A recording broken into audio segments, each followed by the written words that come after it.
Hello viewers, আসসালামু আলাইকুম। Welcome back to my channel Lima's recipe. আজ আমার রেসিপিতে রয়েছে রান্না করা গরুর মাংস দিয়ে কিভাবে খুব সহজেই ঝটপট বিরিয়ানি বানিয়ে ছোট বড় সবাইকে খাওয়াতে পারবেন, সেই রেসিপিটা আপনাদের সাথে শেয়ার করব। তো আজকে কিন্তু রিমেল ঝড়ের দ্বিতীয় দিন, প্রচুর বাতাস বইছে, আওয়াজেই কিন্তু আপনারা বুঝতে পারছেন।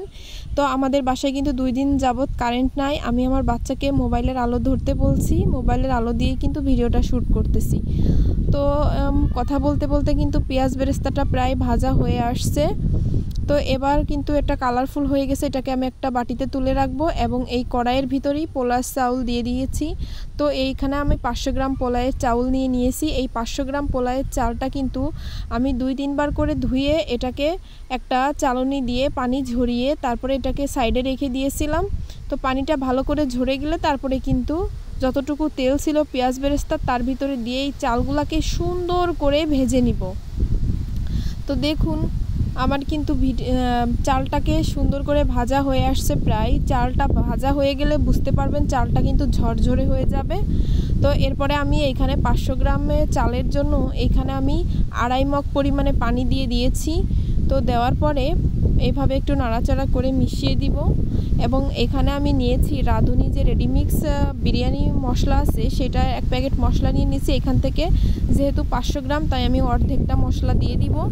আর 1 কেজি চাউলের জন্য একটা বিরিয়ানি মশলাই পারফেক্ট, এই জন্য আমি হাফ কেজি যেহেতু তাই আমি অর্ধেকটা পরিমাণ দিয়ে দিয়েছি। এখানে ফ্লেভারের জন্য দিয়ে দিব কাঁচামরিচ, তো আর দিয়ে দিলাম কিছুটা কিশমিশ।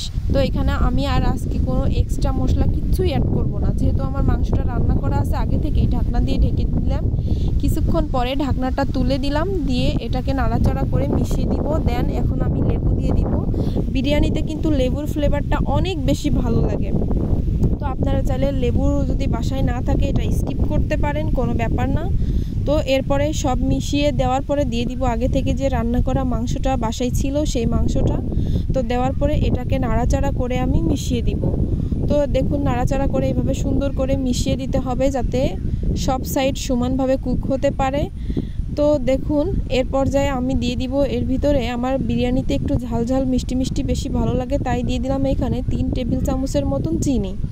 তো আপনারা যারা বিরিয়ানিতে মিষ্টি পছন্দ করেন না তারা এটা স্কিপ করতে পারেন, তাদের দেওয়ার কোনো প্রয়োজন নাই। তো দেখুন চিনিটা দেওয়ার পরে এটাকে ভালো করে উল্টে পাল্টে মিশিয়ে দিতে হবে।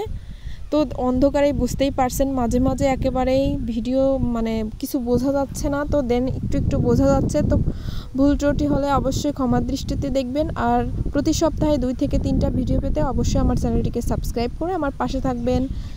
তো দেখুন কথা বলতে বলতে আমার বিরিয়ানিটা তৈরি হয়ে গেছে।